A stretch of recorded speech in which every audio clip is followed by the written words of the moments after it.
So now that we have a general idea of how the history of superhero comics are broken down, let's go back to the beginning of the Golden Age and what it meant for DC. DC Comics, known back then as simply Detective Comics, reinvented the medium forever, originating the concept of the superhero as we know it today, with the publication of Action Comics #1, which introduced the world to Superman. Faster than a speeding bullet, more powerful than a locomotive, able to leap tall buildings in a single bound. Yes, Superman was beyond anything we had ever seen or imagined to have existed in our time, and his immediate popularity encouraged the creation of other Golden Age heroes, such as Batman, The Flash, Wonder Woman, and the Green Lantern. These heroes had captured the hearts and minds of their readers. I mean, what could possibly be better than cool characters with their superpowers and amazing skills? Well, how about a whole team of them? Several of these characters, along with others, would go on to form a superhero team known as the Justice Society of America. Now I'm sure a bunch of people are yelling at their screens right now and saying that I'm wrong, and that these characters belong to the Justice League of America, not the Justice Society. Well, we're both right. But how does that work? The answer is the multiverse, because DC likes to make things complicated. So let's rewind for a second to help me explain. As we mentioned before, the tone of comic books changed with society, along with the hiring of new artists and writers.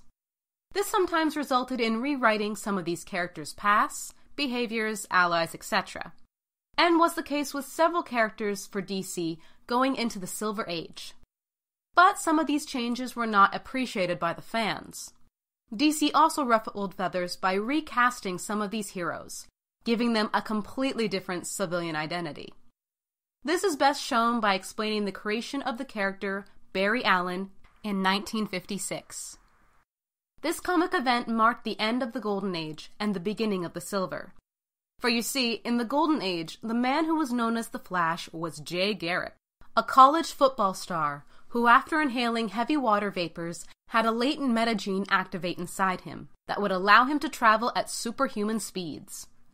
But in 1956, the people at DC completely reinvented the Flash, giving him a new costume, background, and identity: forensic scientist Barry Allen. This left many readers fuming and scratching their heads. How could there be two people who were both the Flash?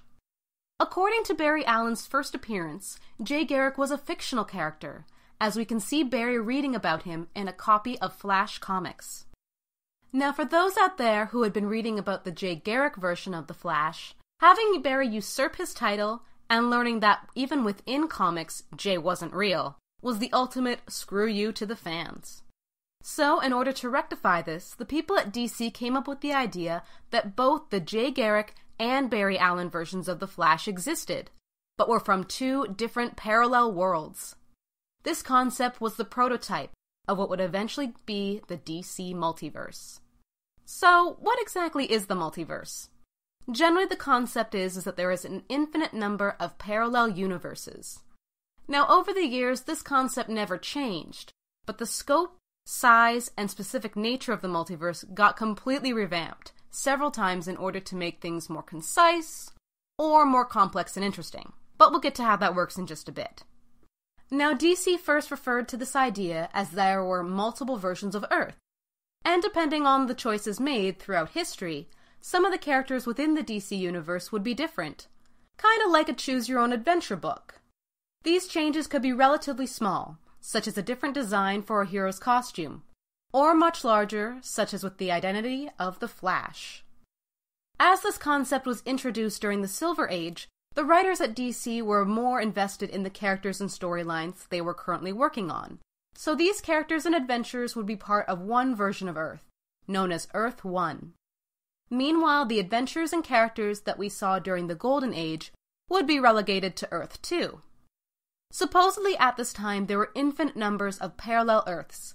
Can you imagine? The possibilities were endless. We could have an Earth inhabited by monkey detectives, where dinosaurs never went extinct, or where everyone communicates through a series of interpretive dances. But despite having all these opportunities, DC mainly stuck to telling the stories of Earths 1 and 2. A couple other Earths were introduced, including Earth A and Earth B, in short one-off tales, allowing the writers of the comics to not have to deal with the continuity of previous comics, and just write what they wanted. And while these stories sometimes contained the word crisis in their title, they would not technically be part of the multiverse-altering Crisis series that we will be talking on a little later on. Instead, these little standalone ideas would later inspire another title, known as the Elseworlds comics, that would stand apart from the current DC continuity. Similar to Marvel Comics' What If series, the Elseworlds comics would show bizarre tales, like what would happen if Bruce Wayne was a psychiatrist who worked at Arkham Asylum, or if Superman's escape pod crash-landed in medieval England and he became a blacksmith. But getting back to the main multiverse, the only other significant Earth we would encounter at the time was Earth-Three. Here we saw the world at the mercy of the criminal organization known as the Crime Syndicate. But this wasn't just a world where the bad guys had won. The members of the Crime Syndicate were actually evil reflections of some of our favorite heroes. These characters included Johnny Quick, the criminal version of the Flash, Owlman, the criminal version of Batman, Power Ring, the criminal version of Green Lantern, Superwoman, the criminal version of Wonder Woman, and Ultraman, the criminal version of Superman. But while these worlds were separate from one another, this didn't mean that everyone stayed on their side of the multiverse. In our next section, we'll cover just how the interaction of these different Earths led to the Crisis series that would alter the DC multiverse several times over.